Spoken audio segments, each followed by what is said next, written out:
Ömer Fahrettin Turkcan, commonly referred to as Fakhri Pasha, was a Turkish career military officer who rose to prominence as the commander of the Ottoman army and governor of Medina from 1916 to 1919. Nicknamed the Defender of Medina and the Lion of the Desert by the British and Arabs, respectively, he is celebrated for his unyielding patriotism and bravery in defending Medina during the Siege of Medina during World War I. Born in Rusuk, present-day Rus, to mother Fatma Odile Hanım and father Mehmed Nahid Bey, Turkcan had a younger sister named Sabiha Hanım, who married Ali Haydar Pasha. Due to the Russo-Turkish War, his family relocated to Istanbul in 1878, where he would later join the War Academy. In 1888, he graduated from the academy and began his military career on the eastern border with Armenia in the Fourth Army. His first posting was a significant one, as he was tasked with maintaining order and security in a region fraught with tensions between the Ottoman Empire and its neighbors.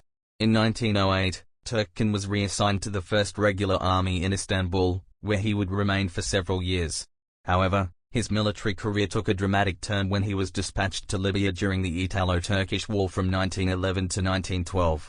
This experience would prove invaluable in his later years as he faced off against European forces once again. When the First Balkan War broke out in 1912 to 1913, Turkcan found himself commanding the 31st Division stationed at Gallipoli. His unit played a crucial role in recapturing Adrianople, present-day Edirne, from Bulgarian forces, an important victory that marked a significant turning point in the war. Following this success, Enver Pasha himself entered Adrianople alongside Turkcan's division, solidifying their reputation as a formidable military force. Turkcan's most notable achievement came during World War I when he was appointed commander of the Ottoman army and governor of Medina from 1916 to 1919. As the defender of Medina, he bravely led his troops against British forces during the Siege of Medina, earning him widespread recognition and respect from both British and Arab allies. His unwavering commitment to defending Medina against all odds cemented his reputation as a fearless military leader and earned him the admiration of his peers. Throughout his distinguished military career, Ömer Fahrettin Turkcan demonstrated unwavering dedication to his country and its people. As the Lion of the Desert and the Tiger of the Desert, he left an indelible mark on Turkish history as a brilliant military strategist, courageous leader, and defender of his nation's honor. In the spring of 1914, just before the Ottoman Empire's entry into World War I, Staff Colonel Fahrettin Bey was appointed as the commander of the 12th Corps, a significant military formation stationed in Mosul, a strategic city located in northern Mesopotamia. This appointment marked a significant milestone in Fahrettin's military career, and he would go on to prove himself as a capable and dedicated leader.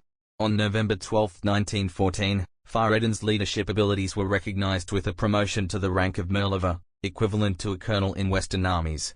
As a result, he was reassigned to serve as the deputy commander of the 4th Army, a key military formation based in Aleppo, Syria. However, it was Fahrettin's role in defending the holy city of Medina during World War I that would cement his place in Ottoman history.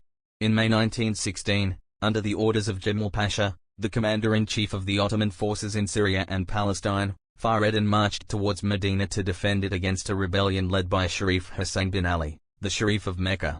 This rebellion was part of a broader Arab revolt against the Ottoman Empire, which had been ongoing since June 1916. Fahrettin arrived in Medina on July 17, 1916, and was formally appointed as the commander of the Hejaz Expeditionary Force. Fahrettin's task was to defend Medina against a combined force of Arab irregulars and British-backed troops. Despite being outnumbered and outgunned, Fahrettin's forces held their ground against repeated attacks from the Arab forces. Over the course of 1917 and 1918, they repelled over 130 major attacks on their positions, including hundreds of smaller skirmishes and battles. Fahrettin's ability to hold off these attacks was largely due to his effective use of fortifications and defensive tactics, as well as his ability to inspire loyalty among his troops. In addition to defending Medina itself, Fahrettin also played a crucial role in protecting the Hejaz Railway, a vital transportation link between Medina and Damascus. The railway was subject to repeated sabotage by Arab forces and guerrilla fighters, who sought to disrupt Ottoman supply lines and communication networks. Fahrettin deployed Turkish garrisons to secure key sections of the railway, using tactics such as ambushes and traps to counter enemy attacks. The Siege of Medina lasted for over 2 years, until October 30, 1918, when the Ottoman Empire signed an armistice with the Allies following their defeat in World War I. Despite being surrounded by enemy forces and lacking supplies and reinforcements, Fakhri refused to surrender or accept the armistice terms. Instead, he continued to defend Medina until the end of the war. In his final act as commander of Medina, Fakhri took steps to preserve its cultural heritage by sending sacred artifacts and manuscripts from the city's libraries to Istanbul for safekeeping. Many of these artifacts were returned to Medina after the war and are now housed in libraries throughout the city. Others remain in storage at the Topkapı Palace in Istanbul. According to eyewitness memoirs of Turkish author Feridun Kandemir, who was a Red Crescent volunteer of that time in Medina, one Friday in the spring of 1918, after prayers in Masjid al-Nabawi, also known as the Prophet's Mosque, Fakhri addressed the troops. "Soldiers, I appeal to you in the name of the Prophet, my witness. I command you to defend him and his city to the last cartridge and the last breath, irrespective of the strength of the enemy. May Allah help us, and may the prayers of Muhammad be with us. Officers of the heroic Turkish army, O little Muhammads, come forward and promise me, before our Lord and the Prophet, to honor your faith with the supreme sacrifice of your lives." Fakhri Pasha had said that he had a vision in a dream that the Prophet Muhammad had ordered him not to submit. In August 1918, he received a call to surrender from Sharif Hussein of Mecca. Fakhri Pasha replied him in these words: "Fakhruddin, General, defender of the most sacred city of Medina, servant of the Prophet, in the name of Allah, the Omnipotent, to him who broke the power of Islam, caused bloodshed among Muslims, jeopardized the caliphate of the Commander of the Faithful, and exposed it to the domination of the British. On Thursday night the 14th of Dhul-Hijjah, I was walking, tired and worn out, thinking of the protection and defense of Medina, when I found myself among unknown men working in a small square.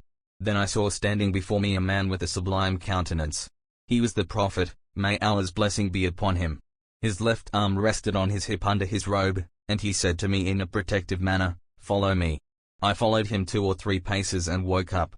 I immediately proceeded to his sacred mosque and prostrated myself in prayer and thanks, near his tomb. I am now under the protection of the Prophet, my supreme commander. I am busying myself with strengthening the defenses, building roads and squares in Medina. Trouble me not with useless offers." When told by the Ottoman Minister of War to hand over his sword, he refused. The Ottoman government was upset at his behavior and the Sultan Mehmed VI dismissed him from his post.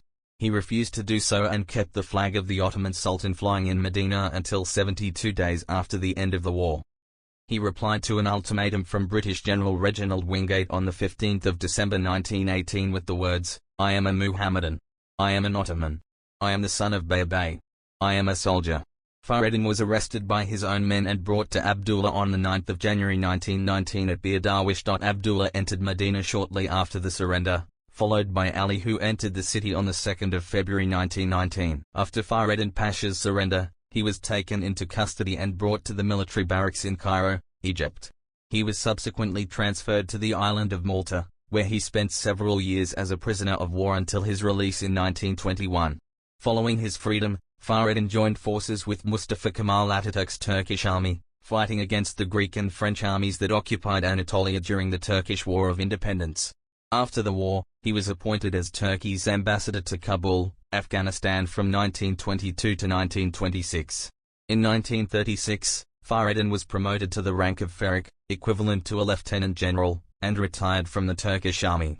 Tragically, Fakhri's life came to an end on November 22, 1948, when he suffered a heart attack while on a train journey near Eskişehir.